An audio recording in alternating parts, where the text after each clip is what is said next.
அற்புதமான அன்பே, என்னில் பொற்பரன் பாராட்டும் தூய அன்பே, என்றும் மாறா தேவ அன்பே, என்னுள்ளம் தங்கும் அன்பே, என்றும் மாறா தேவ அன்பே, என்னுள்ளம் தங்கும் அன்பே, தோத்திரம் பாடியே போற்றிடுவேன்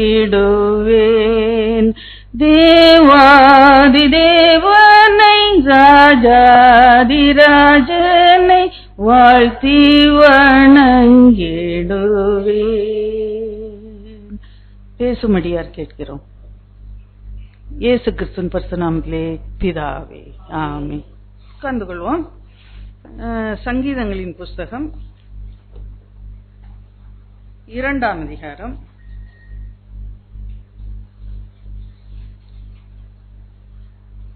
12ஆம் வசனம்.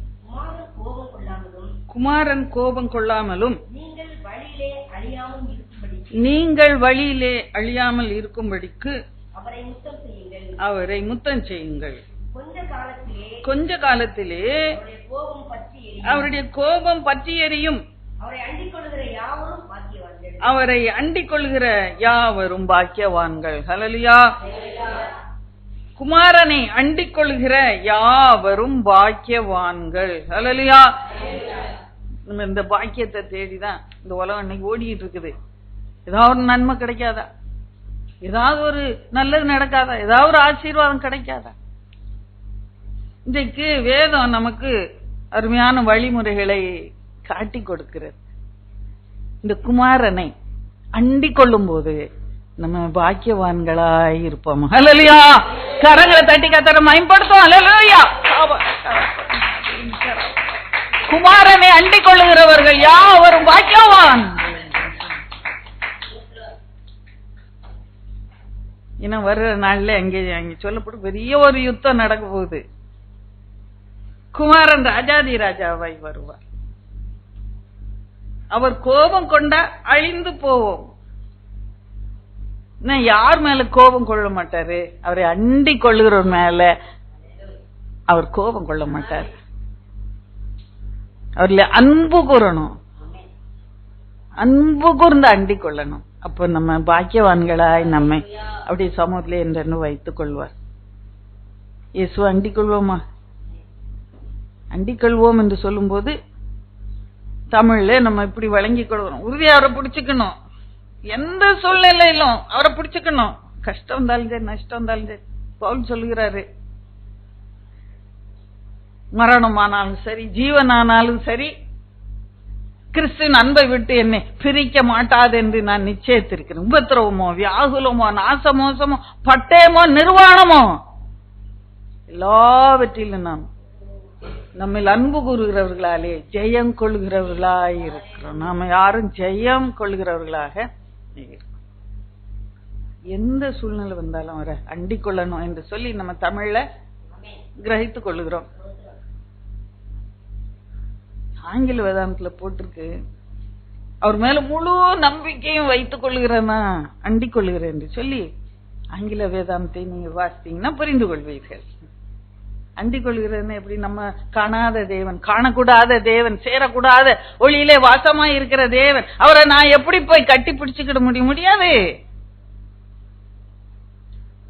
என் முழு நம்பிக்கை அவர் மேல வைக்கும் போது நான் அவரை அண்டிக் கொள்கிறேன். நம்பிக்கை அதான் தாவீது சொல்லுகிறாரு, நீரே என் நம்பிக்கை என்று சொல்லி ஒவ்வொரு சூழ்நிலையிலும் நம்ம இன்னைக்கு அப்படி சொல்லும்படியாக அழைக்கப்படுகிறோம். நம்ம வாசித்த சங்கீதத்தின் பகுதி 73 தாவீது ராஜாவை குறித்து அங்க பார்க்கிறோம். அவர் ஆசாபின் சங்கீதம் தான். அதனால அந்த சங்கீதக்காரன் சொல்லுகிறார், 73:28 வாசிப்போம். எனக்கோ தேவனை அண்டிக் கொண்டிருப்பதே நலம். பாருங்க, அநேக காரியங்கள் அதிலே இருக்கிறது. ஒரு சில காரியங்கள் சொல்ல வரும். எனக்கோ அப்படின்னா என்ன? அப்ப இன்னொரு சாரார் யாரமா இருக்கிறாங்க, நிறைய பேர் இருக்கிறாங்க. அவங்க என்னெல்லாமோ செய்யறாங்க. அது குறித்து நம்ம முதல்ல வாசித்தோம் இல்லையா? சங்கீதக்காரனுடைய சத்துருக்கள் என்னெல்லாம் செய்தார்கள் என்று முதல்ல ஒரு 10-20 வசனம் சொல்லிட்டே இருக்கு. இவங்க அப்படி பண்றாங்க, அவங்களுக்கு எல்லாமே நல்லா நடக்கிறது போல இருக்கு பார்த்தா. அதனால் நான் அந்த வழியில போக மாட்டேன், துன்மார்க்கத்தின் வழியில போக மாட்டேன். எனக்கோ தேவனை அண்டிக் கொண்டிருப்பதே நலம். கரங்களை தட்டி கத்தரை மயம்படுத்தோம். ஹல்லேலூயா. உங்களால சொல்ல முடியுமா? அந்த வழியில போனா ஈஸியா எல்லாம் நடக்குதுங்க,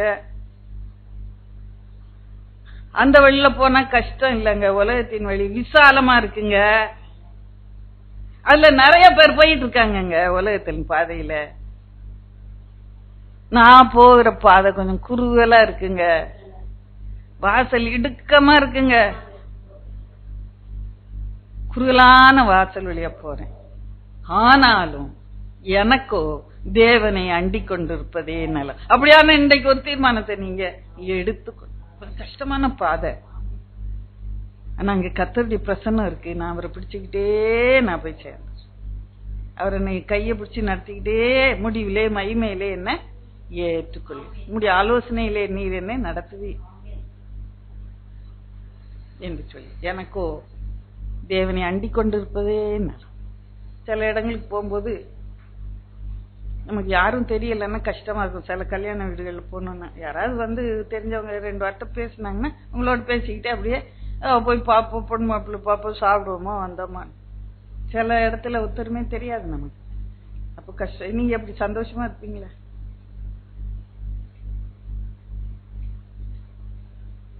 சில நேரம் கூப்பிட்டவங்களும் அவங்கள கண்டுக்கவே மாட்டாங்க சிலரு. அப்ப எப்படி இருக்கும்? ஐயோ வேண்டாம் இருப்பா, ஐயோ ஏன் இந்த கல்யாணத்துக்கு வந்தோம், ஏன் சாப்பிட வேண்டான்ட்டு அப்படியே திரும்பி வந்துடும். நிறைய இடங்களுக்கு அப்படி போயிட்டு வந்துடுவோம் நாங்க. இங்கே சங்கீதக்காரன் சொல்லுகிறான்,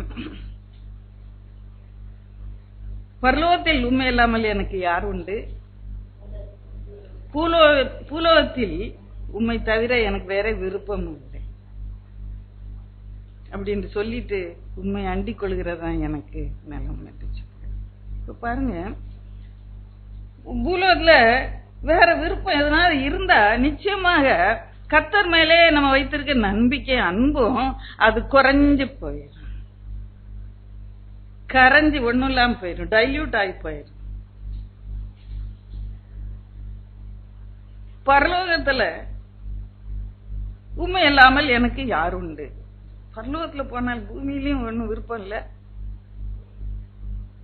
பரலோகத்திலும் எனக்கு யாருமே கிடையாது அப்படின்னு சொல்லு. பரலோகத்துல எல்லாரும் இருக்காங்கல்ல, நம்ம முன்னோர்கள்ல, இந்த முன்னோர்கள்லாம் பரிசுத்தவான்கள்லாம் இருக்காங்க. சில சொல்லுவாங்க பரலோகத்துல போனா இந்த ஊழியக்காரன் போய் பேசுவேன், எங்க தாத்தா பாட்டியெல்லாம் இருப்பாங்க அவங்கள போய் பேசுவேன், எங்க சித்தப்பா எல்லாம் போயிருக்காங்க அங்க பரலோகத்துல, நான் அங்க போய் பேசுவேன், அதெல்லாம் பார்க்க சந்தோஷமா. இங்கே சங்கீதக்காரன் சொல்லுகிறேன், பரலோகத்திலும் உண்மை தவிர எனக்கு யாருமே இல்லை என்று. கரங்களை தட்டி கத்தரை மயப்படுத்தும். அப்படியான நம்பிக்கை இன்றைக்கு நமக்கு இருக்குமானால் நம்ம கத்தரை அண்டிக் கொள்கிறவர்களாக இருப்போம். கத்தரை நம்ம அண்டிக் கொள்கிறவர்களாக இருக்கும் போது இந்த உலகத்தின் காரியத்துல வேற விருப்பமே இருக்காது. கத்தரை நம்ம அண்டிக் கொள்ள வேண்டும் என்றால் பரலோகத்துல கூட நான் போய் என்ன இயேசுவை பார்ப்பேன் என்று சொல்லி அந்த ஒரே நம்பிக்கையோட நம்ம கடந்து போக வேண்டியதா இருக்கும். இங்க போய் ஜாலியா இருக்கலாங்க, பொன் வீதி இருக்குமா, அங்க போய் பொன் வீதியில நடப்பேங்க, நல்ல புது டிரெஸ் வெள்ளை டிரெஸ் தருவாருங்க, அதை போட்டுட்டு இருப்பேங்க. அதெல்லாம் சங்கீதக்காரன் ஒரே நம்பிக்கை, நான் வந்த உடனே உங்களுடைய பாதத்தை நான் பற்றிக்கொள்வேன் என்று சொல்லி அருமையான ஒரு எனக்கோ தேவனை அண்டிக் கொண்டிருப்பதே. மற்றவங்க யாருனாலும் எப்படியா செஞ்சுட்டு போட்டோம், எந்த வழியிலயா நடக்கட்டும். கோயிலுக்கு வர்றவங்க தான், நம்ம சர்ச்சுக்கு வர்றவங்க தான், நம்ம கூட ஆராதனை செய்யறவங்க தான். அவங்க எல்லாம் கூட என்னெல்லாமோ பண்ணிட்டு போறாங்க, போட்டோம். எனக்கோ தேவனை அண்டி கொண்டிருப்பதே நல்ல. ஹல்லேலூயா, ஹல்லேலூயா.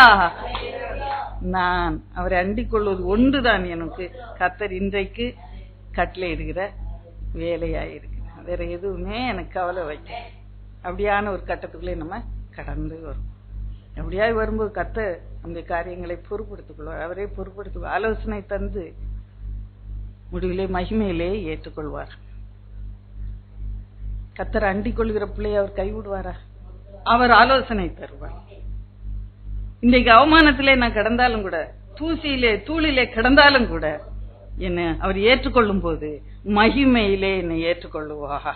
நான் அந்த அழுக்கோட நான் போக மாட்டேன், இந்த நிந்தையோட நான் போக மாட்டேன், இந்த அவமானத்தோட நான் போக மாட்டேன், இந்த வெட்கத்தோட நான் போக மாட்டேன். என்னை மகிமையிலே அவர் ஏற்றுக்கொள்வார். ஹல்லேலூயா.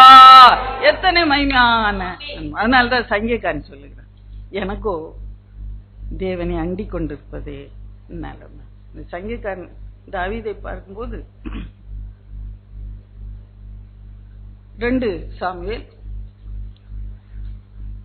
24:14 வாசிப்போம். 24:14 வாசிப்போம். அப்பொழுது தாவீது காத்தை நோக்கி, கொடிய இடுக்கணில் நான் அகப்பட்டிருக்கிறேன், இப்போது நாம் கர்த்தருடைய கையில் விழுவோமாக, அவருடைய இரக்கங்கள் மகா பெரியது, மனுஷன் கையிலே விழாதிருப்பேனாக என்றார். பாருங்க, இங்கே தாவீது ராஜா கர்த்தருக்கு பிரியமில்லாத ஒரு காரியத்தை செய்கிறார். இஸ்ரவேல் ஜனங்களை, சேனையை தொகையிடுகிறார். தொகையிடுகிறது கர்த்தருக்கு பிரியமில்லாத காரியம். ஏன் சேனையில 6 லட்சம் பேர் இருக்கிறாங்க அப்படின்னு ஒரு எண்ணம் வந்துச்சுன்னா தாவீது உள்ளத்துல, அடுத்த நேரம் யுத்தம் போய் ஜெயிச்சா என்ன சொல்லலாம், 6 லட்சம் பேரா, சும்மாவா, நான் போய் ஜெயிச்சுட்டு வந்தேன் அப்படின்னு சொல்ல. கர்த்தர் விரும்பாத ஒரு காரியம். இவ்வளத்துக்கும் சேனை தலைவன் யோவாப் வந்து சொல்லுகிறார், தாவீதே, இன்னும் 1000 வர்த்திக்க பண்ணுவார் உன் சேனையை, இது எண்ணுவது வேண்டாத காரியம் என்று எவ்வளவு சொல்லி பார்க்கிறான், தடுத்து பார்க்கிறான், ஆனாலும் கேட்கல. தாவீதின் பேச்சு மேலிட்டது என்று சொல்லி பார்க்கிறோம். எண்ணிட்டு வர்ற, ஆனாலும் யோவாபு கொஞ்சம் கூட இஷ்டம் இல்லை. அதனால என்ன பண்ணுகிறான், ஒரு சில பகுதியை அவன் எண்ணாமலேயே வந்துடுறான். ஆனாலும் கர்த்தர் கோபம் வந்து, என்ன தாவீதுக்கு கற்றுக் கொடுக்க வேண்டுமே, என் இதயத்துக்கு ஏற்றவன் என்று சொல்லி, பழைய ஏற்பாடு காலத்திலே பிரமாணத்திலே அன்னைக்கே நம்ம பார்த்தோம் இல்லையா, பிரமாணங்கள் அநேகம் கொடுக்கப்பட்டிருக்கு. அப்பொழுது எண்ணும் போது, ஜனத்தை தொகையிடும் போது கர்த்தர் ஒரு வைத்திருந்தார், ஒரு சேக்கல், 1/2 சேக்கல் வெள்ளி, இத்தனை வயசா 1/2 சேக்கல் வெள்ளி, இத்தனை வயசா 1 சேக்கல் வெள்ளி என்று சொல்லி கணக்கு வச்சிருந்தார். அத வந்து எண்ணும் போது அந்த தொகையை கர்த்தருக்கு காணிக்கையா போட்டுட்டு எண்ணுவாங்க. இருதயத்துக்கு ஏற்றவன் அந்த பிரமாணம் அவனுக்கு நினைவுக்கு வரல. அந்த நேரம் அத கருத்துல அவன் கொள்ளவில்லை, அஜாக்கிரதையாய் இருந்தான், வேதத்தை குறித்து கவலீனமாய் இருந்தான். அந்த காரியத்தை செய்யும் போது கர்த்தருடைய கோபாக்கனம் வந்தது. ஆனா அது கிருபையா வந்துச்சு. எப்படி வந்துச்சு, ஒரு ஆப்ஷன் கொடுக்கிறாரு,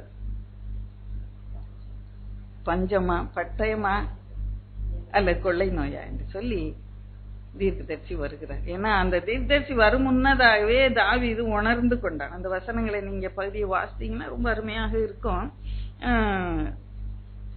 10ஆம் வசனம் வாசிப்போம். விதமாய் ஜனங்களை எண்ணின பின்பு ராஜா இருதயம் சந்தோஷமா இருந்துச்சா, சந்தோஷமா இருந்துச்சா. இன்னும் தீர்க்கதரிசி யாரும் வரல, காத்தெல்லாம் வரல. அதுக்குள்ளே ஆவியானவர் உணர்த்திட்டார், நமக்கு உணர்த்துவாரு. பாதித்தது அதுக்குள்ளே இரவுல படுத்திருக்கிறான். இவ்வளவு பேரு, லட்சம் ஜனம் இருக்காங்கன்னு சொல்லிட்டு சந்தோஷமா படுக்கிறான். இருதயத்துக்குள்ள சந்தோஷமே. இன்றைக்கு நம்ம ஆராய்ந்து பார்ப்போம். சில காரியங்களை செய்யும் போது நமக்குள்ள இருதயம் பாதிக்கும், தப்புன்னு சொல்லி காட்டும். அத கத்தரோட ஒப்புரவாய்க்கொள்ள வேணும். வாதித்தது. அப்பொழுது உடனே ஜெபம் பண்றான். தாவீது கர்த்தரை நோக்கி, நான் இப்படி செய்ததுனாலே பெரிய பாவம் செய்தேன். இப்பொழுது ஆண்டவரே உமது அடியானின் அக்கிரமத்தை நீக்கிவிடும். நான் மகா புத்தியினமாய் செய்தேன். என்ன அழகா அறிக்கை பண்றான் பாருங்க. அதனாலதான் கர்த்தருக்கு இருதயத்துக்கு ஏற்றவனா இருக்கிறோம். நம்ம தப்பு செய்யறோம், நம்ம இருதயம் வாதிக்குது. நம்ம என்ன பண்றோம், ஆயின்மெண்ட் போட்டுக்கிட்டு நல்ல அந்த காயத்தை நம்மளே ஆட்டிக்கிட்டு நல்லா சென்ட் அடிச்சுக்கிட்டு நல்லா பட்டு விட்டுக்கிட்டு ஜம்முன்னு கடைக்கு எங்கிட்டாது, அப்படி பீச்சுக்கு எங்கிட்டாச்சும் அப்படியே வாக்கிங் எங்கிட்டாச்சும், அல்லது அக்கா வீட்டுக்கு எங்கேயாவது போய் கொஞ்சம் அரட்டை அடிச்சுக்கிட்டு வந்து காயத்தை ஆச்சி போட்டுறோம், மூடி வச்சிடறோம். உள்ள சீழு பிதிங்க இன்னும் பிதுக்கப்படாம உள்ள ரணமா காயமா இருந்துகிட்டே. அவன் என்ன அழகா உடனே கர்த்தர் உணர்த்தின உடனே சொல்லு, நான் இப்படி செய்த நான் பெரிய பாவம் செய்யணும். யாருங்க ஒத்துக்கொள்கிறா? தப்பு செஞ்சுட்டு யாருங்க ஒத்துக்கொள்கிறா? பொய் பச்சையா அப்பட்டமா அடிக்கிறாங்க. அடிச்சுட்டு நான் சொல்லல அப்படின்னு அடுத்த நேரம் சொல்லிட்டு போயிடுறாங்க. யாருங்க பாவம் செய்தேன்னு கர்த்தருடைய சமூகத்துல ஒத்துக்கொள்கிறா? இன்னைக்கு ஒருவருமே கிடையாது. பொய் பேசுறான், பொய் மேல பொய் பேசுறான். அப்புறமா நான் பொய்யே சொல்லல அப்படின்னு சொல்லிட்டு போயிடுறான். என்னங்க இது? இன்னைக்கு ஒத்துக்கொள்ள நம்ம கற்றுக்கொள்ளணும். இது ஒரு விதத்துல கர்த்தரை அண்டி கொள்ளுகிறது. கர்த்தர் பர்சனலா நம்ம தரிசிக்க முடியாது. குற்றத்தோட, கர்த்தர் பிரியமில்லாத காரியத்தோட நான் கர்த்தரை அண்டி கொள்ள முடியாது. குற்றமுள்ள இருதயத்தோடு நான் கர்த்தர் மேல நம்பிக்கை வைத்தா அது பிரயோஜனம் அல்ல. செல்லரிச்சு போனது போல இருக்கே நம்பிக்கை. நான் பெரிய பாவம் செய்தேன் என்று கர்த்தர்ட்ட ஒத்துக்கொள்ளுறான், சொல்லுறான். இப்பொழுதும் ஆண்டவரே உமது அடியான் அக்கிரமத்தை நீக்கிவிடு. அக்கிரமம் நான் செஞ்சேன், இதை நீக்கி விடுங்க என்று சொல்லி கேட்கிறேன். அழகாக கன்ஃபஸ் பண்றேன் பாருங்க. அதுவும் இல்லாம நான் மகா புத்தியினமாய் செய். கர்த்தர்ட்ட ஒத்துக்கொள்வோமா? மகா புத்தி இன்னைக்கு நம்ம ஒத்துக்கொள்கிறோமா? தப்பு செஞ்சு இல்லைங்க, இது அப்படிதாங்க, இப்படிதான், அது இப்படித்தான் செய்யணும், இப்படித்தான் சொல்லணும், நான் செஞ்சது சரி, நான் நல்ல புத்தியா தான் செஞ்சேன், நான் செஞ்சதுதான் இந்த வைஸ் டிசிஷன் என்று சொல்லி சொல்லுகிறேன். இல்ல சரியான தீர்மானம் என்று என்ன அழகா ஏற்றுக்கொள்ளணும். அப்புறமா தான் காத்து வர்றாரு. காத்து அப்புறமா தான் வர்றாரு. அப்போ இந்த ஆப்ஷன், 3 ஆப்ஷன் வைத்த உடனே இந்த 3 காரியங்கள், பட்டயமா, பஞ்சமா, அல்லது இந்த கொள்ளை நோயா கேட்கும்போது யோசித்து பார்க்கறான். யோசித்து பார்க்கும்போது பட்டயம்னா சத்துரு தான் வரணும். பட்டயம் எடுத்துக்கிட்டு மனுஷன் கையில விட்டுறாங்க. பஞ்சம்னாலும் மனுஷன் கையில தான் விழணும். எவனாவது கொஞ்சம் சோறு போட மாட்டானான்னு மனுஷன் கையை தான் பார்க்கணும். 2 வேண்டாம். மனுஷன் கையில விழ வேண்டாம். நான் கர்த்தருடைய கையிலே போய் விழுறேன். கர்த்தரை அண்டிக் கொண்டான். நான் கர்த்தரையை அண்டிக் கொள்கிறேன். ஏன் நான் அண்டிக் கொள்கிறேன் என்று சொல்லும்போது அவருடைய இரக்கங்கள் மகா பெரிய. கரங்களை தட்டி கர்த்தரை மகிமைப்படுத்த. அல்லேலூயா. கர்த்தர் வெகுவாய் தம்முடைய அபிஷேகத்தை இன்றைக்கு நமக்குள்ளே ஊற்றி கொண்டு இருக்கிறார். கர்த்தருடைய இரக்கத்தை அண்டிக் கொள்வோம். கர்த்தர்ட்ட இரக்கம் இருக்கு. அந்த இரக்கத்தை பெற்றுக்கொள்ள கர்த்தரை அண்டிக் கொள்ளுவோம். எதிர்த்து எதிர்த்து எதிர்த்து நிக்க வேண்டாம். கர்த்தரோடு போராடி கொண்டு ஆர்கியூ பண்ணிக்கிட்டு விவாதம் பண்ணிக்கிட்டு நின்று கொண்டே இருக்க வேண்டாம். ஆசீர்வாதமான நாட்களை இழந்து போ. இன்றைக்கு ஆண்டவர் நான் குற்றம் செய்தேன், என் அக்கிரமம் நீங்க செய்யும் சொல்லி அவருடைய இரக்கங்களுக்காக நான் அவரை அண்டிக் கொள்ள விரும்புகிறேன். நான் கர்த்தரை எப்படி அண்டிக் கொள்ள வேண்டும்? நான் குற்றம் செய்யும் போது கர்த்தருடைய சமூகத்திலே வந்து, ஆண்டவரே உம்முடைய இரக்கத்தினாலே என்ன காப்பாற்றினீங்க இவ்வளவு நாள், இன்னுமா என்ன உம்முடைய இரக்கத்தினாலே என்ன தப்பு வைங்க என்று சொல்லி இரக்கத்துக்கு அண்டிக் கொள்வோம். அவர் இரக்கம் பண்ணாரா இல்லையா? எப்படி அதிசயமாய் நடத்தினார். சரின்னு அவன் கேட்டுக்கொண்டது, கர்த்தருடைய கையில விழுகிறேன், அவரே இந்த நோய கொள்ளை நோய் கொண்டாடட்டும் என்று சொல்லி கர்த்தருடைய கரத்துல விட்டுட்டான். வாழ ஆரம்பிச்சது. கடைசியில எருசலேம்ல வந்து பட்டயத்தை நீக்கும் போது ஆண்டவர் என்ன பண்ணார்? மனதுருக்கினார். ஆண்டவருடைய இரக்கம் பெருகி வந்தது. அந்த பட்டயத்தை நீட்டி கொண்டு தேவதூதன் நிற்கும் போது பட்டயத்தை கீழே போடு சொன்னார். கர்த்தருடைய இரக்கம் மகா பெரிய. கரங்களை தட்டி கர்த்தர் மகிமைப்படுத்தும். அல்லேலூயா. சாபரக்கராப உபநகன் இன்னுமா விட்டாமாங்க. அவருடைய இரக்கங்கள் மகா பெரிய. உனக்கு கொடுக்க வேண்டிய தண்டனை கூட பாதியிலே நிறுத்தி போடுவார். அதனால்தான் தாவீது கர்த்தருடைய இரக்கங்களுக்காக கர்த்தரை அண்டிக் கொண்டான். இன்னைக்கு நம்ம அண்டிக் கொள்வோமா? நம்ம வாழ்கிற சூழ்நிலையில இன்னைக்கு நமக்கு கர்த்தருடைய இரக்கம் அதிக தேவையாய் இருக்கிறத உணர்ந்து இருக்கிறோமா? அது உணர்ந்து கொள்வோமா? நான் வாழ்ந்துருவேன், என் புத்தி நான் நாவால வெட்டியா வாழ்ந்துருவேன். அநேகர் அப்படி. இன்றைக்கு நான் வாழுகிற சூழ்நிலையில எனக்கு கர்த்தருடைய இரக்கம் தான் வேணும். மனுஷன் இரக்கம் பாராட்டு போகட்டும், வேண்டாம். எனக்கு என்னுடைய இரக்கம் கிடைக்க முடியாது. நான் கர்த்தரை அண்டிக் கொள்கிறேன். கர்த்தரை அண்டிக் கொள்ளும் போது அவருடைய கிருபை பெருகும், அவருடைய இரக்கங்கள் பெருகும் போது நான் சுகமாய் வாழ்ந்திருக்க முடியும். கரங்களை தட்டி கர்த்தரை மகிமைப்படுத்த பாருங்க. இரக்கத்துக்காக அவரை நம்ம அண்டிக் கொள்ள வேண்டியது அவசியம். நம்முடைய குற்றங்கள் பாவங்கள் நம்ம எல்லாம் பரிசுத்தவான்களா, குறையே இல்லாம வாழ்றவங்களா? குறை இருக்கு, அநேக குறை இருக்கு. இப்ப நம்ம குறையுள்ள எனக்கு அவருடைய இரக்கம் வேணும். குறையுள்ள எனக்கு அவருடைய இரக்கம் கிடைக்கும்படியாக நான் கர்த்தரை அண்டிக் கொள்ள. இன்னொரு காரியம், ஆபிரகாமை குறித்து ஒரு சில காரியங்கள். இன்றைக்கு நம்ம ஜெபத்துல கர்த்தரை அண்டிக் கொள்ளணும். ஜெபம் பண்ண முழங்கால் போட்டாலே என்ன அர்த்தம்னா, ஆண்டவரே என்னால முடியாது, உம்மால முடியும், நீங்க செஞ்சாதான் முடியும் என்று சொல்லி நம்ம சொல்லாம சொல்லுறோம்.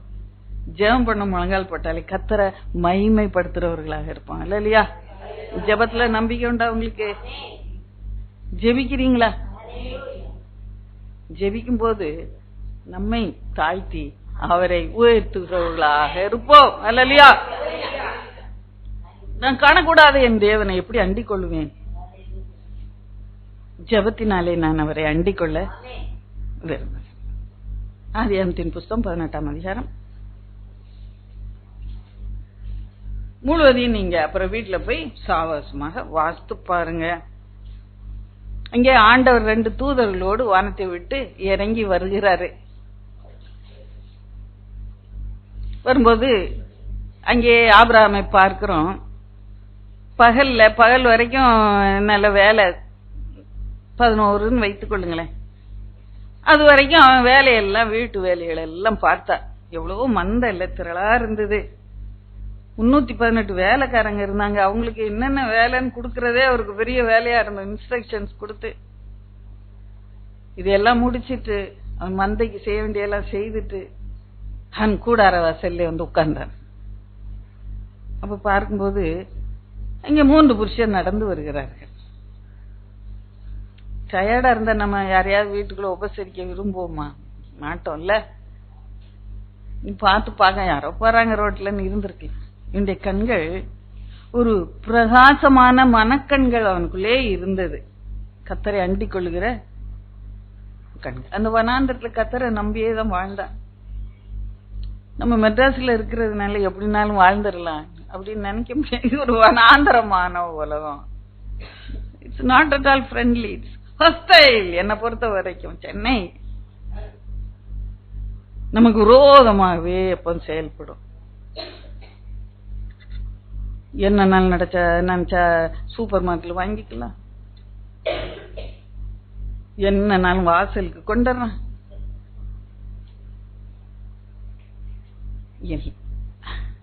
இது ஒரு வனாந்தரமான வாழ்க்கை தான் என்ன பொறுத்த வரைக்கும். ஒவ்வொரு ஆண்டோடைய பிள்ளையும் அப்படிதான் நினைக்கணும். மெட்ராஸ்ல இருக்கிற நான் பழச்சிருவேன்னு சொல்ல முடியாதுங்க. அங்க பார்த்தா 3 பேர் வர்றாங்க. இந்த வனாந்தர வாழ்க்கையில கர்த்தரே நம்பி வாழ்ந்தான். அதனால அப்படி கர்த்தர் அண்டிக் கொண்டான்னு சொல்ல வாய்ப்பில்லை. அதை தான் சொல்றேன். நம்மளும் அப்படித்தான் வனாந்தரத்துலதான் இருக்கோம். கர்த்தரை தான் அண்டிக் கொள்ளணும். பிழைக்கணும்னா வாழணும்னா கர்த்தரோட அண்டிக் கொண்டு இருந்தாதான் பிழைக்க முடியும், செழிக்க முடியும், வாழ முடியும். 3 புருஷர் வர்றாங்க. உடனே எழுந்து ஓடி போய், ஆண்டவன் மாரே உள்ளே வாங்க அப்படின்ட்டு கூப்பிடுறான். அவனுக்குள்ளே இருந்த அந்த பிரகாசமான மனக்கண், அது தேவனுடைய முக பிரகாசத்தை காண முடிந்தது. இது சாதாரண மனுஷர் அல்ல,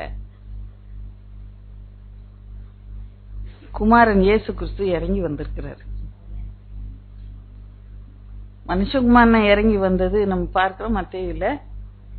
அதற்கு முன்பதாகவே வேதத்துல பழைய ஏற்பாட்டுல பார்க்கிறோம், இயேசு கிறிஸ்து வானத்தை விட்டு ஒரு சில நேரம் இறங்கி வந்து மேலே போய் இருக்கிறத பார்க்கிறோம். அதுல இது ஒரு முக்கியமான பகுதி. தம் பக்தர்களை சந்திக்க, ஆசீர்வதிக்க, தரிசனம் கொடுக்க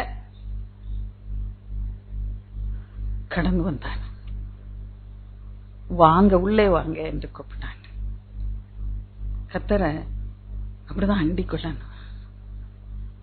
உன் சூழ்நிலையை பார்த்து நீ கர்த்தரை மறந்துடாத.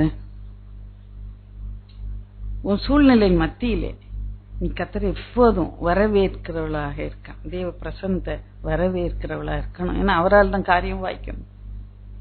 அது எப்படி அவனுக்கு தெரிந்தது ஆண்டவர் என்று சொல்லி? ஏன்னா ஆழத்தை ஆழம் கூப்பிடும். அவனுக்குள்ளே இருந்த தேவ பிரசன்னம், ஆவின் அபிஷேகம், அது ஆண்டவர் இயேசு என்று சொல்லி அவனுக்கு காண்பித்தது. உங்க மனசு அப்படியே ஆயத்தமா இருக்கிறதா? கர்த்தருடைய பிரசன்னத்தை உணர்ந்து கொள்கிற ஆயத்தத்தோடு வாழுறீங்களா? யோசுவாவை குறித்து பார்க்கிறோம். அவன் அந்த கூடாரத்தை விட்டு, வாசலை விட்டு பிரியாது இருந்தான் என்று சொல்லி, இந்த பிரசன்னத்தை வாஞ்சித்து இந்த வாசலை விட்டு பிரியாமல் இருந்தான். 31 யாத்திராமா 33:11 என்று சொல்லி நினைக்கிறேன். யோசுவாவை விட்டு தனியா பேசணும்னு நினைச்சேன், ஆனா வேகமா நான் கடந்து போக விரும்புறேன். நமக்கு தியானிக்க நேரம் போதாது. அந்த பிரசன்னத்தை அவன் உணர்ந்து உள்ளே கூப்பிடுகிறான். அங்கே உள்ள நடந்த சம்பவங்கள்லாம் தெரியும். சமைச்சு வைக்கிறாங்க.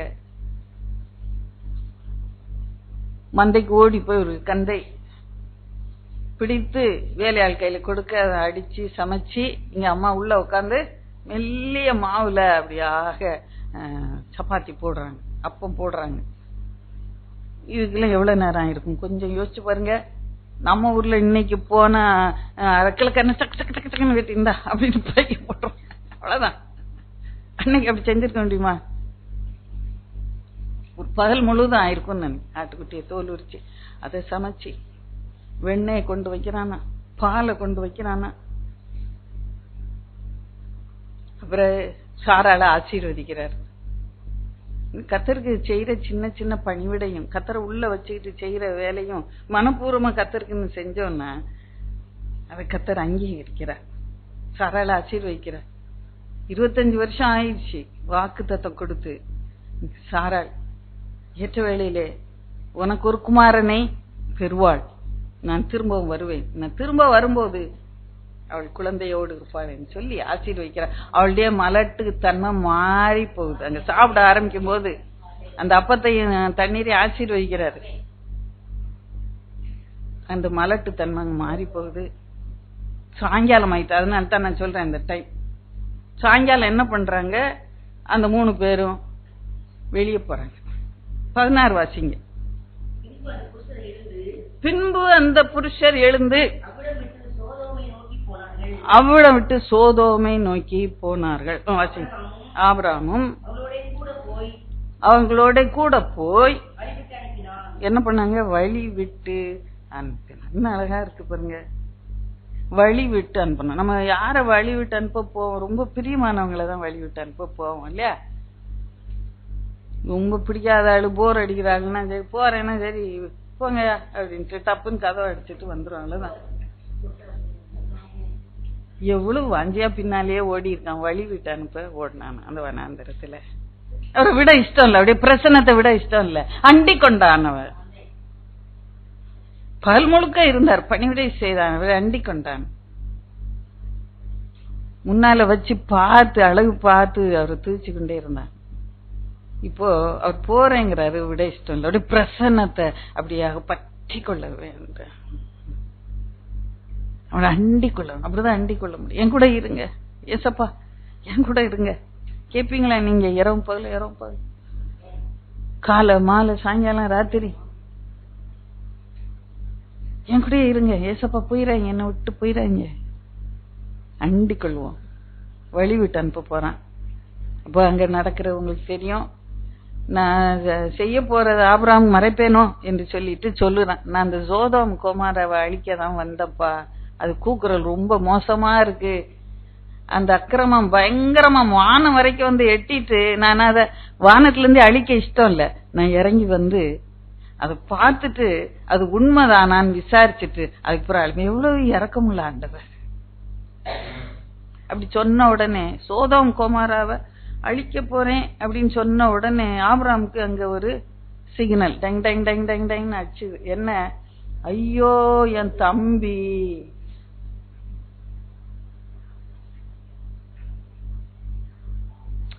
ஆண்டவரும் சும்மா போற பக்கத்துல சும்மா சோதோம் குமார அழிக்க போறேன் ஆபிரகாம்கிட்ட வந்து என்ன சொல்லிட்டா போனோம்? அவசியமே இல்லை. இந்த ஆபிரகாம் என் தம்பி அப்படின்னு சொல்லுவான்னு தெரியும். அதனாலதான் வந்து அப்படி சொல்லிட்டு அப்படி போறாரு. அப்படி போல ஆபிரகாம் அந்த கூடாரத்துக்குள்ள கூப்பிடும் போது அதை வச்சு கூட நான் பல நாட்களுமா பேசினேன். அப்படியா அந்த கடந்து போகிற போல அப்படியே போனான். இந்த இடத்தை விட்டு கடந்து போக வேண்டாம், ஆண்டவர் மாதிரியே உள்ளே வர வேண்டாம். ஒரு சில சூழ்நிலையில் நம்ம விட்டு கடந்து போகிற போல ஆண்டவர் காண்பிப்பார். உபத்திரத்தின் நேரத்துல, சோறு பலவீனங்களின் நேரத்துல அப்பெல்லாம் விட்டுறாதீங்க. அப்படி போற போல காட்டுவாரு. வாழ்க்கையில ஒண்ணுமே நன்மை நடக்காத மாதிரி இருக்கும். அவரை பிடிச்சு வச்சுக்கிடுங்க. ஜெபத்துல அவர் அண்டிக் கொள்ளுங்க. பாக்கியவான்களாயிருக்கு. பிடித்து வைத்துக் கொள்ளுங்க. ஜெபிக்கும் போது நீங்க அவரை அண்டிக் கொள்ளுகிறவர்களாகவே இருப்பீர்கள்.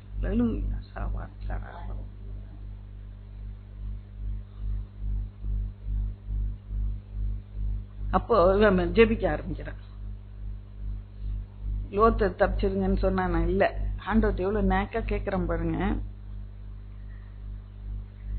எப்படி நீங்க அங்க நீதிமான் இருக்கும்போது அநீதியான ஜனங்களை அழிக்கும்போது நீதிமானையும் அழிப்பீரோ அப்படின்னு கேட்கிறேன். என்ன அவ்வளவு கான்பிடண்டா இருந்தான் தம்பி நீதிமான் என்று சொல்லி கேட்கிறான். நம்ம சில குடும்பங்களிலே சில ஜெபிக்கும் போது இந்த கருத்துக்களை மனதில் நம்ம வகித்துக் கொள்ள வேண்டும்.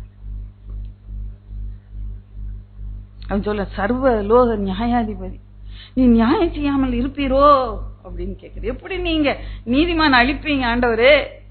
23ஆம் வசனம் வாசிப்போம். அப்பொழுது ஆபிரகாம் சமீபமாய், இன்னும் முதல்ல இருந்து அழுத்தமா வாசிங்க.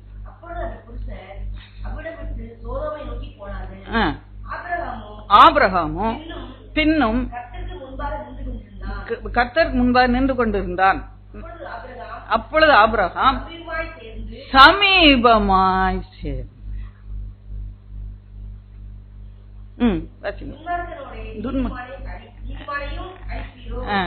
என்ன அழகா கேக்குறான் பாருங்க. நமக்கு அந்த ஞானம் வேணும். அபிஷேகத்துலதான் நிறைஞ்சு இந்த ஞானத்துல ஆண்டவரை அண்டிக் கொள்ள முடியும். அந்த 2 புருஷரையும் அனுப்பிட்டு தான் அங்க வேலையை ஆண்டவர் ஆரம்பிச்சு விட்டுட்டாரு, இனிஷியேட் பண்ணிட்டாரு. அவங்க போனா அங்க போய் அழிக்கணும், அவ்வளவுதான். அதுக்கு பிறகு இங்க கிடந்து போராடுகிறத சமீபமாய் சேர்ந்தார். இப்ப சிலருக்கா தரப்பின் வாயில இருந்து ஜெபிக்கும் போது நம்ம சில காரியங்களை விட்டு கொடுக்க வேண்டியதா இருக்கும். அவர்களுக்கா நான் என்னைத்தானே நான் பரிசுத்தம் பண்ணிக்கொண்டேன் என்று இயேசு சொல்லுகிறார். சிலருக்கா திறப்பின் வாயில இருந்து ஜெபிக்கும் போது சில வீண் பெருமைகளை நம்ம விட்டு கொடுக்க அவசியமாய் இருக்கிறது. நான் பிசிக்கலா சொல்லல, இதை சாப்பிடாதீங்க அதை சாப்பிடாதீங்க, பூ வைக்காதீங்க, நகை போடாதீங்க, இப்படி எல்லாம் நான் பிசிக்கலா நான் எதுவுமே சொல்லல. எனக்குள்ளே இருக்கிற பெருமை அகன்று போகணும். ஆண்டவர் இன்னும் தாழ்மையா நான் நடக்கிறேன். நான் திறப்பின் வாயில வந்து என் குடும்பத்துக்காக நிக்கிறேன். நான் இன்னும் என்னை வெறுமையாக்கி நான் தூளும் தூசியும் சாம்பலுமாய் என்னை ஒப்பு கொடுக்கிறேன். கர்த்தரை சமத்திலே நம்ம ஒப்பு கொடுக்க வேண்டியது அவசியமாய் இருக்கு. கர்த்தரை அண்டிக் கொள்கிறவர்கள் பாக்கியவான்களாய் இருப்பாங்க. சமீபமாய் சேர்றதுன்னா அதான் அர்த்தம். இல்லாம கத்துட்டு போவே முடியாது. நான் இன்னைக்கு பக்கத்துல போனோம்னா ஒரு சில காரியங்களை நான் என் இருதயத்துல நான் இப்படிதான் பேசுவேன், நான் இப்படிதான் நடந்து கொள்வேன். ஆனா இதெல்லாம் நீங்க செஞ்சு கொடுங்கன்னு ஆண்டவர்கிட்ட கேட்க முடியாது. ஆண்டவரே, நான் இனிமேல நான் மிகவும் தாழ்மையா நடந்து கொள்வேன், பெருமையை எடுத்து போடுவேன் ஆண்டவரே. இன்னும் ஒரு சில காரியங்கள் நமக்கு தெரியும், அதெல்லாம் விட்டு கொடுத்து நம்ம கர்த்தர்ல சமீபமாக சேரணும். அப்பதான் ஜெபம் கேட்கணும். இப்படியா ஜெபம் போகுது. இன்னும் லோத்துன்ற பேரை அதுல மென்ஷன் பண்ணவே இல்லை. ஆபிரகாம் 50 ஆச்சு, 40 ஆச்சு, 35, 30 ஆச்சு, பிறகு 20 ஆச்சு, அப்புறம் 10 ஆச்சு. 10 நீதிமான்கள் இருந்தா அடிச்சு அழிப்பீரோ சோதோம் குமார், நான் அழிப்பதில்லை என்று சொல்லி ஆண்டவர் சொல்ல. 50 நீதிமான்கள் இருந்தா அழிப்பதில்லை, 10 நீதிமான்கள் இருந்தாலும் அழிப்பதில்லை. ஆபிரகாம் ஒரு கணக்கு போட்டுக்கிறான், ஒரு 10வது அந்த குடும்பத்துல தேரும், சரி அழிக்க மாட்டாரு. லோத்து மனைவி, 2 பெண் பிள்ளைகள், அப்புறம் அவங்க சம்பந்தக்காரரு 2 பேரு, அப்புறம் மருமகன், இன்னும் ஏதாவது கணக்கு போட்டு அவங்க வீட்டுல மச்சனே மச்சினிச்சு ஏதாவது ஒரு கணக்கு போட்டு 10 வச்சிருந்திருப்பான். எப்படியாவது தேறிடும், ஆண்டவர் அழிக்க மாட்டாருன்னு நினைச்சிட்டு கடைசி வசனம் 18 கடைசி வசனம், இவ்வளவு பேசிட்டு பேசின பின்பு போய்விட்டார். அப்புறமா தான் ஆபிரகாம் திரும்ப பாதி ஜபத்துல எந்திரிச்சான்னு ஓடினான்னு இருக்கா. போன் அடிச்சுதுங்க, எந்திரிச்சு போயிட்டேங்க. வாசல்ல பெல் அடிச்சுதுங்க, எந்திரிச்சு போயிட்டேங்க. பாதி ஜபத்துல ஆண்டவர் அவங்க உட்கார்ந்துட்டு இருக்காரு. ஐயோ, நீ தோசைக்கு ஊற போடலங்க, நான் போய் ஊற போட்டு வந்துடுறேன். ஜபத்துல இப்படி வரும் நமக்கு. கர்த்தரை ஒரு நாள் முழுக்க அங்க ஆபிரகாம் கர்த்தரை அண்டி கொள்கிறது பார்க்கிறோம்.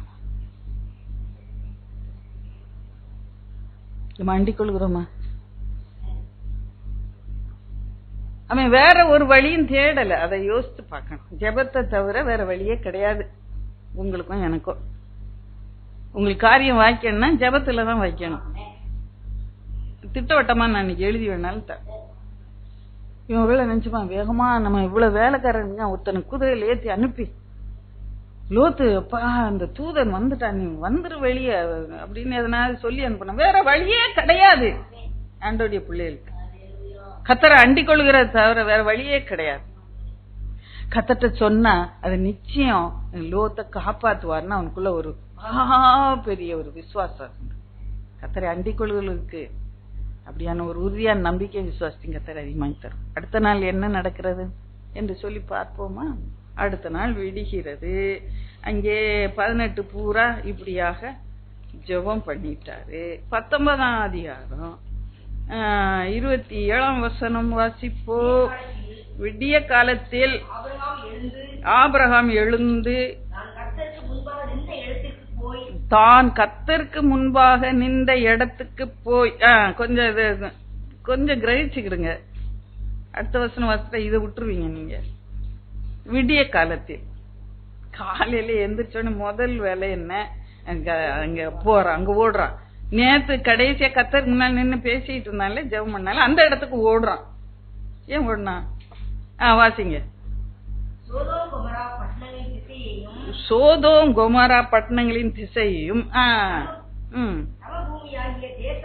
சமபூமியா தேசம் முழுவதையும் நோக்கி பார்த்தான். அந்த பூமியின் புகை சூளையின் புகை போல எழும்பிச்சு. அப்ப பாருங்க, அவனுக்கு அந்த நேரம் ஒன்னும் புரியல. அழிச்சுட்டாரு ஆண்டவர்னு நினைச்சான். ஏன் நம்முடைய காரியங்கள் சில வேலைக்கு அவ்வளவுதான் முடிஞ்சு போச்சு, இனிமேல் நம்பிக்கை இல்லை அப்படின்னு தெரியும். அது ஒரு மாயமான தோற்று. உன் காரியம் அவ்வளவுதான் முடிஞ்சிட்டு, இன்னும் உனக்கு வாழ்க்கை இல்லை, அவ்வளவுதான், நீ கேட்டதெல்லாம் ஒண்ணுமே கிடைக்கல உனக்கு அப்படின்னு பிசாசு ஒரு பிக்சரை காட்டிக்கிட்டே இருப்பான். மாயமான தோற்றத்தை காட்டிக்கொண்டே இருப்பான். அங்கே நடந்தது என்ன? அங்கே ஒரு மறைக்கப்பட்ட, அவனுக்கு அந்த நேரம் ஆபிரகாமுக்கு அது மறைக்கப்பட்ட ஒரு சத்தியமாக இருந்தது. ஆனா என்ன ஆச்சு? 29 தேவனந்த சமபூமியின் பட்டணங்களை அழிக்கும் போது தேவன் ஆபிரகாமை நினைத்து லோத்து குடியிருந்த பட்டணங்களை தாம் கவிழ்த்து போடுகையில் லோத்தை அந்த அழிவின் நடுவில் இருந்து தப்பி போகும்படி அனுப்பிவிட்டார். கரங்களை தட்டி கத்தரம் பயன்படுத்தாங்க இல்லையா?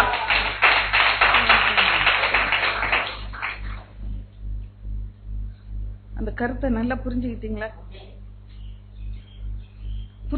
அந்த கருத்தை நீங்க ஜெபிக்கும் போது கர்த்தர் உங்க ஜெபத்துக்கு நிச்சயமாக பதில் கொடுப்பார். அவருடைய வழி நம்மால அறிந்து கொள்ள முடியாத வழி. ஆபிரகாம் நினைச்சாரு அதை அழிச்சா அப்படியே லோத்தம் அழிஞ்சிருவான்னு நினைச்சார். ஆனா கர்த்தர் ஒரு வழியை வச்சிருந்தாரு. 1000 வழி ஆண்டவருக்கு உண்டு.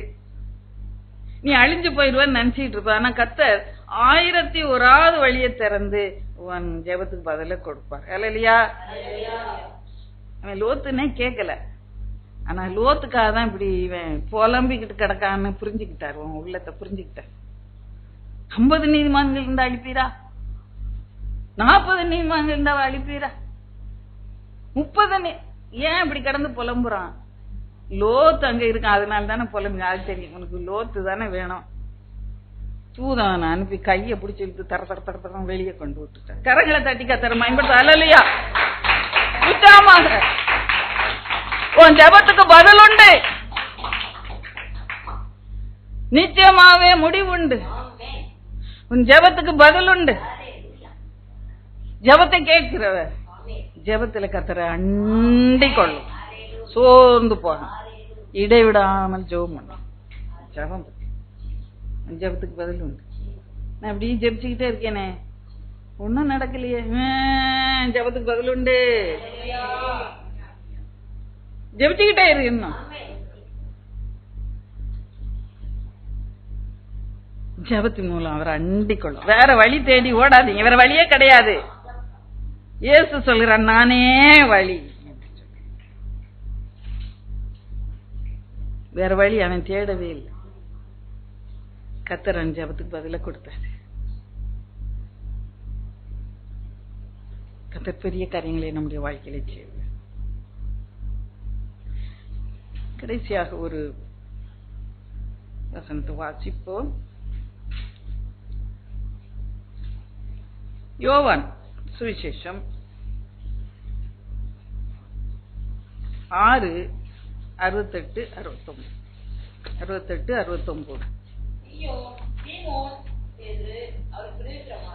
சீமோன் பேதுரு அவருக்கு பிரதியுத்தரமாக, ஆண்டவரே, யார் இடத்துக்கு போவோம்? நித்திய ஜீவ வசனங்கள் இடத்தில் உண்டு.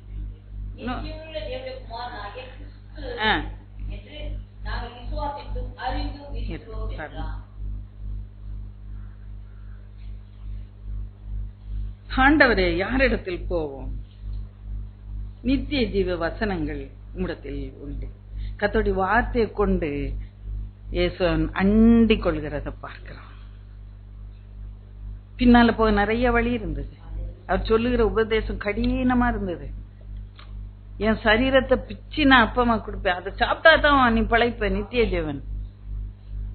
சரீரத்தை பிக்கும்போது ரத்தம் சொட்டும், அதை நீ குடிக்கணும், அப்பதான் உனக்கு நித்திய ஜீவன், அப்பதான் நீ பிழைப்ப. ஜனங்களுக்கு புரிந்து கொள்ளல. இவன் எப்படி தான் மாம்சத்தை பிச்சு அப்பமா கொடுப்பான்? எப்படி ரத்தத்தை பானமா நம்ம குடிக்கிறது? இது கடினமான உபதேசம். யார் இவன் பின்னாலே செல்லுவார்கள் என்று சொல்லி எல்லாரும் பின் வாங்கி போனாங்க. ஆண்டவர் மிகுந்த துக்கம். சீஷரை பார்த்து கேட்கிறாரு, எல்லாரும் பின் வாங்கிட்டாங்க, நீங்களும் போய்விட மனதா இருக்கிறீர்களோ? பேதுரு சொல்லுகிறார், யார் இடத்துக்கு போக மாட்டவரே? நித்திய ஜீவ வார்த்தைகள் முடத்துல உண்டு.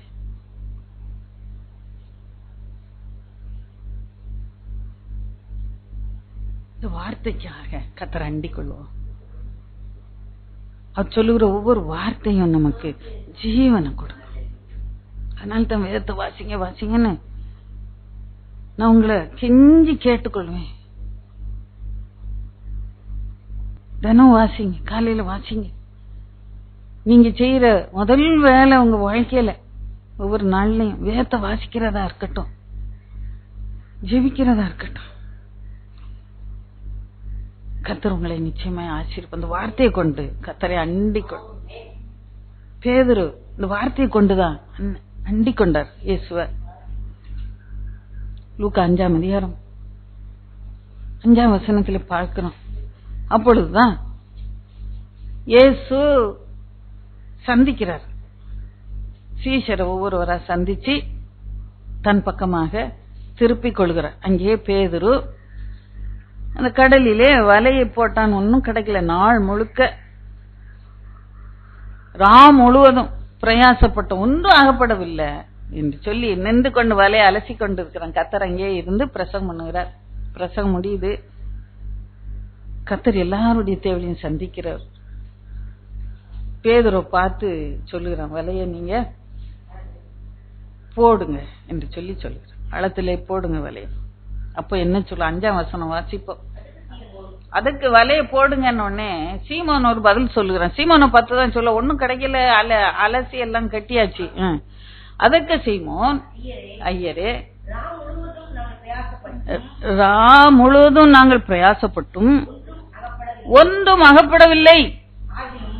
ஆகிலும் ஆகிலும் ஆகிலும் ஆகிலும் அதான் முக்கியம். ஆகிலும் வசிங் உம்முடைய வார்த்தையின்படியே, ஆகிலும் உம்முடைய வார்த்தையின்படியே வலையை நான் போடுகிறேன். இப்ப முதல் பேதுரை சந்தித்தது என்ன? அப்படி வார்த்தை. புரியுதா உங்களுக்கு? அது என்ன கான்டெக்ட்ல நான் அப்படி சொல்றேன்னு. வாழ்க்கை சூழ்நிலை பார்த்தா வெறுமையா இருக்கு, ஒன்னும் இல்ல, தோல்வி, பிரயாசம் வீணா போச்சு. இவர் சொல்றாரு வலையை போடுங்க. அப்பதான் வலையெல்லாம் அலசி கட்டியாச்சு. திரும்ப எடுத்து போடுறது கொஞ்சம் கஷ்டமான காரியம். ஐயோ ரொம்ப முதுகெல்லாம் வலிக்குது ஐயா, நாளைக்கு பாத்துக்கிறேன் ஐயா, இன்னைக்கு ஒரு நாள் மீன் இல்லைன்னா பரவாயில்லையா, போறேன் ஐயா, கிடைக்கல ஒன்னும் இருக்காது, இன்னைக்கு கிடைக்காது இல்ல சொல்லு. நாங்க முழுவதும் பிரயாசப்பட்டு ஒன்னும் கிடைக்கல.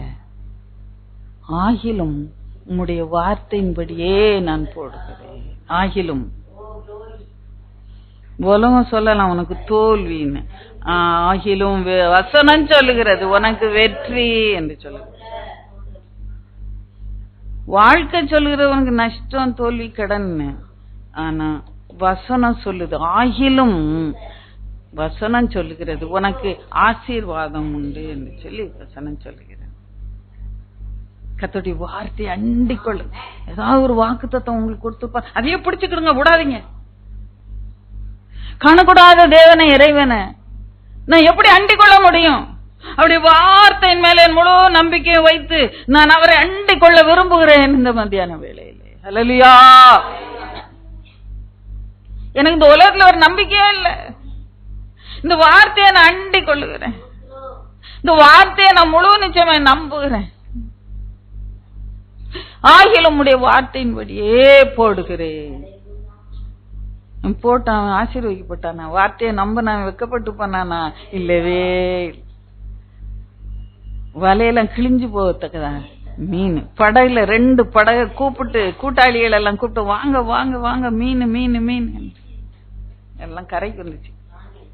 அது மீனை பார்க்க ஓடுனானா? இல்ல, ஆண்டவர் இயேசு பாத்துல அப்படியே விழுந்தான் பாருங்க. அல்லேலூயா. அவனுடைய வார்த்தை, கர்த்தருடைய வார்த்தை என் வாழ்க்கை முற்றிலுமா மாற்றி அமைத்தது. சுவாரகரவான இவ்வளவு மீன் கிடைச்சிட்டு விற்க மார்க்கெட்டுக்கு நேரம் ஆயிட்டு, அள்ளுடா தூக்கடா கொண்டு போட. இல்ல இல்ல இல்லங்க, அப்படியே உளுந்தா கால ஏசு கால. அப்படியே கர்த்தருடைய வார்த்தை உன் வாழ்க்கை முற்றிலுமா மாற்றி அமைத்தது. கர்த்தருடைய வார்த்தை உன் வாழ்க்கையை மாற்றி அமைக்கும். ஆண்டவர் சொல்ல, உன்னை மனுஷரை பிடிக்கிறவளா மாற்றவே சொல்லி மாற்றுகிறார். அந்த வார்த்தை தான் வாழ்க்கையில் கிரியேட். அதனால பேதுரு இந்த வார்த்தையின் மகிமையை உணர்ந்தவர். இயேசுட்ட கேட்காம எதுவுமே செய்ய மாட்டார். ஆண்டவர் சொன்னாதான் செய்வார், ஆண்டவர் சொல்லலைன்னா செய்ய மாட்டார். வார்த்தை அப்படியாக பேதுரு இருதயத்துல அப்படியே பதிஞ்சிட்டு மத்தேயு 17:25 நீங்க பார்ப்பீங்கன்னா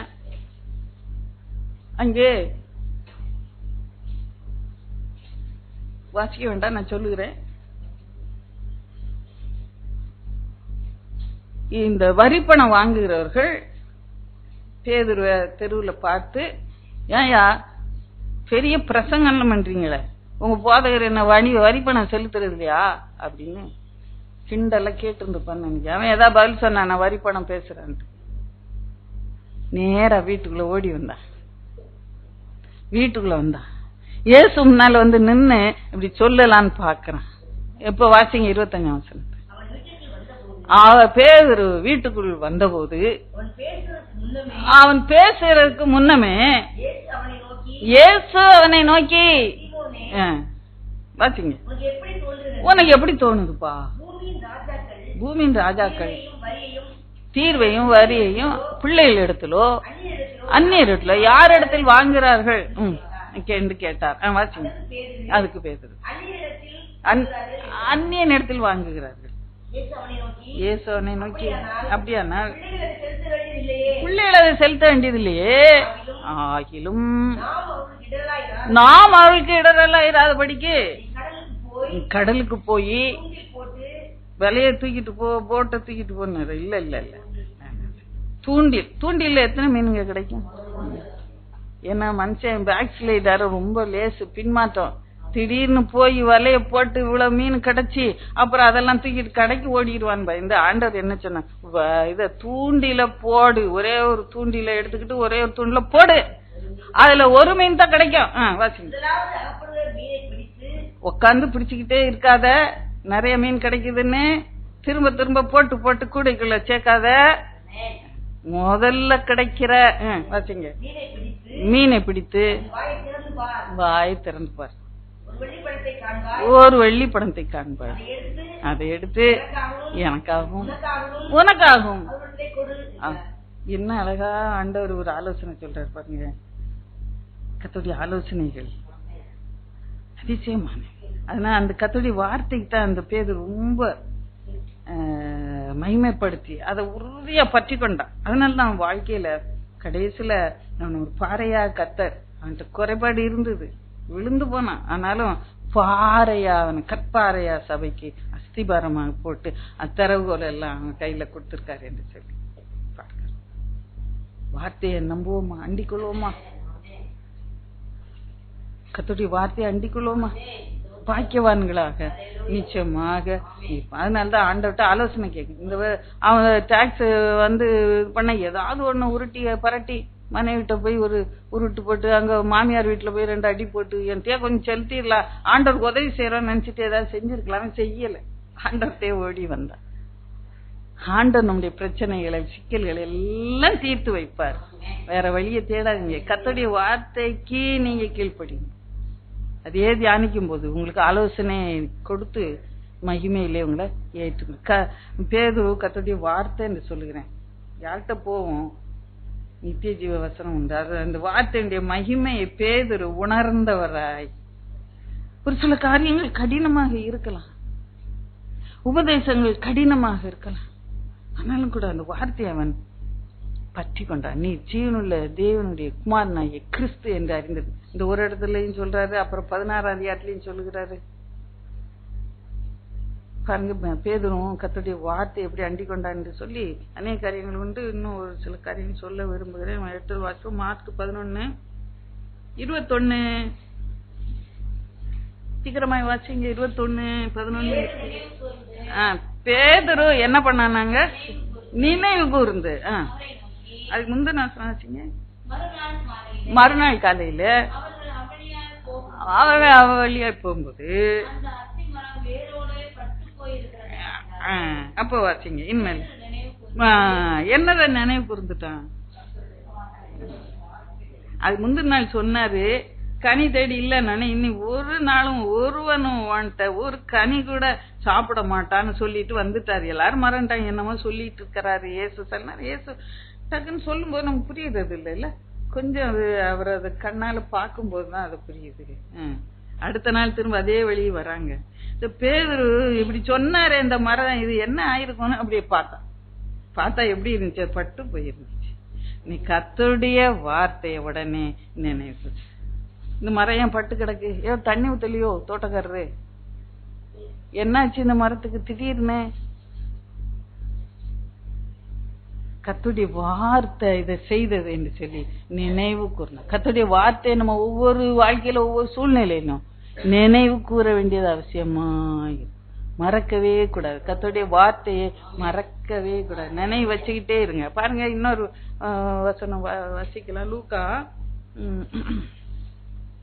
22:61 வாசிப்போம்.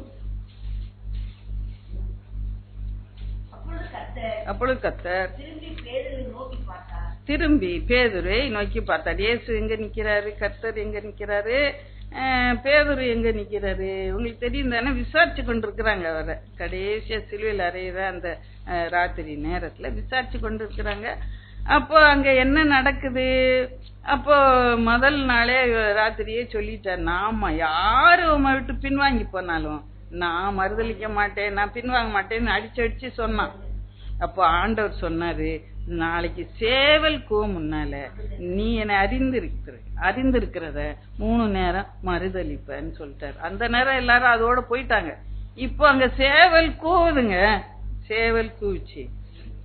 அதுக்கு முன்னால அங்க மறுதளிச்சுட்டான். 3 நேரம் மறுதல். இந்த மனுஷன் நான் அறியேன், நான் அல்ல, அந்த அவர் கூட இருந்தா நான் அல்ல என்று சொல்லி 3 வருஷம் நான் அறியேன்னு சொல்லி மறுச்சு.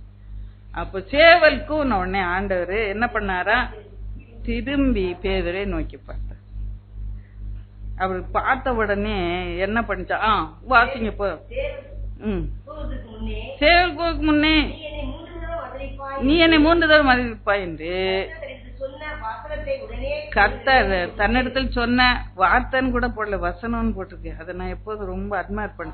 சொன்ன வசனத்தை உடனே உடனே உடனே பேதுரு நினைவு கூர்ந்து வெளியே போய் மனம் கசந்து. அப்போ பேதுரு கர்த்தர் சொல்றதெல்லாம் மறக்கிறதே இல்லை, உள்ள வச்சிருப்பாரு. நாம் கூட சில நேரம் மறந்துட்டு தவறான வழியில போனாலும் கூட கர்த்தருடைய வசனத்தை அப்பப்போ நினைவு கூறும்போது, நினைச்சு பார்க்கும்போது நம்முடைய வாழ்க்கையில பின்மாற்றங்கள் எல்லாம் மாறி போகும். நம்ம கர்த்தரை அண்டிக்கொள்ள கர்த்தருடைய வசனம் நம்மை நடக்கும். கர்த்தருடைய வார்த்தையை மட்டும் மறந்து போய் தலைக்கு நீங்க எண்ணெய் வைக்க மறந்து போனாலும் பரவாயில்ல, கர்த்தருடைய வார்த்தைய நீங்க மறக்கவே கூட நினைவு கூர்ந்து கொண்டே இருக்கணும். கர்த்தருடைய வார்த்தை எப்பொழுதும் மனசுல புதுப்பிக்கப்பட்டு கொண்டே இருக்கணும். அக்கினியாக அது எரிந்து கொண்டே இருக்கணும். பாருங்க, அதனால்தான் அவர் சொல்லுகிறார், கர்த்தருடைய வசனத்தை அவர் மகிமைப்படுத்துற பாக்குறோம். தன்னுடைய நிருபத்துல 1 பேதுரு நிருபம் 1ஆம் அதிகாரம் 23 வாசிப்போம்.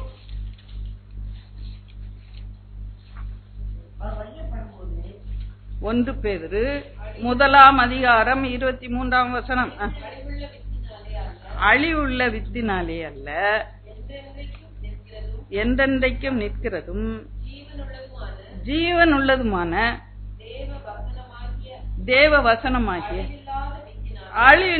அழிவில்லாத வித்தினாலே மறுபடியும். கர்த்தருடைய வார்த்தைக்கு இங்க என்ன பேர் சொல்லப்பட்டிருக்கு? பேதுரு சொல்றாரு, அழிவில்லாத தேவ வசனமாகி அழிவில்லாத வித்தினாலே. இதுக்கு பேர் என்னங்க? அழிவில்லாத வித்து. அப்படி நினைச்சு பார்க்கும்போது அழிவுள்ள வித்தும் இருக்குது இந்த உலகத்தில், அழிஞ்சு போகிற வித்தும் இருக்கு. இன்னைக்கு உள்ள வித்தெல்லாம் அழிஞ்சு போகும். இன்னைக்கு பழ மரம் பாக்குறோம், பூச்செடிகள் பாக்குறோம், எல்லாத்துக்கும் வித்து இருக்கு. அதுல உயிர் இருக்கு அந்த வித்துல. இப்போ ஒரு பழத்தை சாப்பிட்டு கொட்டு ஊனி வச்சேன்னா அது முளைக்கும். அது ஒரு வித்து, அதுல ஜீவன் இருக்கு. ஆனா வானம் பூமியும் வெந்து அழிந்து போகும்போது, கர்த்தருடைய அக்கினி இறங்கி வந்து பட்சித்து போடும்போது, இந்த வித்துகள் எல்லாம் அழிந்து போகும். பூ வித்தெல்லாம் அப்படி இருக்குமா? இருக்காது. கிடையாது. பழமரத்தின் வித்துகள் எல்லாம் இருக்குமா? அதெல்லாம் அழிந்து போற வித்து. ஆனா அழிந்து போகாத ஒரு வித்து உண்டு, அதுதான் தேவ வசனமாகிய அழிவில்லாத வித்து. இந்த ஒண்ணுதான் அழிவில்லாது. இத உள்ள போட்டுதான் நம்மள முளைக்க வச்சாரு, மறுபடியும் பறக்க வச்சாரு.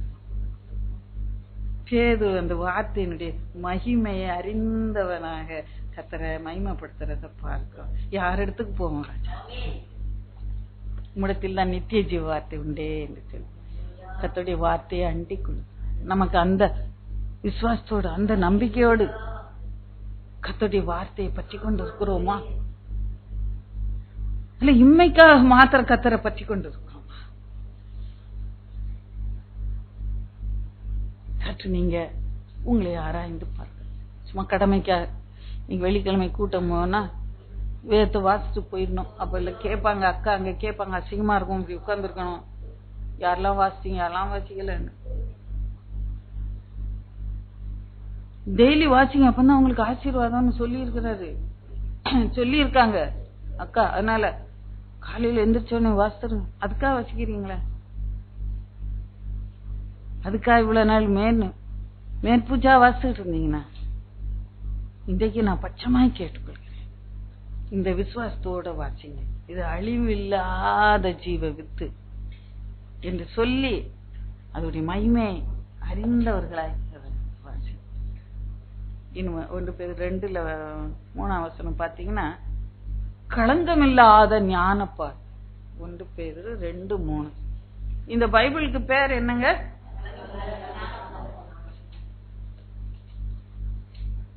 ஏன்னா இன்னைக்கு இந்த உலகத்துல பால் எல்லாம் என்ன இருக்கு? களங்கம் இருக்கு, அடல்ட்ரேஷன் எல்லாத்துலயும். நொர வரணும்னு சோப்பு தூளை போடுறோம். களங்கம் உள்ள பால் இது, களங்கம் இல்லாத ஞானப்பால். உனக்கு ஞானத்தை கொடுக்கும். என்னங்க இதெல்லாம் வேண்டாங்க, ரொம்ப கஷ்டமா இருக்கு, இதெல்லாம் சொல்லாதீங்க. அப்படி என்னன்னு சொல்றீங்களா? எல்லாம் தெரியுங்க, சும்மா அதையே போட்டு சொல்லிட்டு இருக்காங்க.